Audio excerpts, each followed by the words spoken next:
তুই বেটা একটু দেখা কাম করবি না? কত রক্ত বেরিয়েছে, কি অবস্থা হয়েছে পায়ের? চুপ চুপ চুপ চুপ। হ্যালো মা। বেটা বিদেশের বাড়িতে আইছো, এখন তোর এই পাউডার কেমনে সেবা করবো? চুপ চুপ, রাখ রাখ। হ্যাঁ আম্মা, কি করস? কেমন আছেন? ভালো আছি, তুই কেমন আছো? ভালো আছি। কি করতে আছো? কই আছো? কামে আইছি।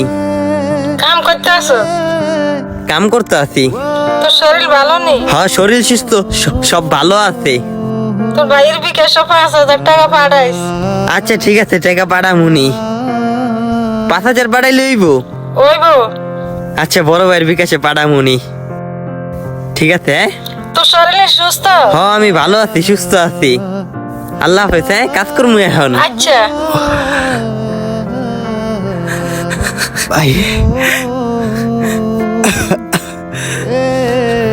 কিরে কেডাই ফোন দিছে রে? আম্মাই। তাহলে ক যে তোর পকেটটা গেছে? আরে না না, হ্যাঁ চিন্তা করব। এইভাবে কষ্ট পাওয়ার পরও মুখে হাসি রেখে ফ্যামিলিকে দুঃখ না দেখিয়ে কেটে যাচ্ছে হাজারো প্রবাসী ভাইয়ের জীবন।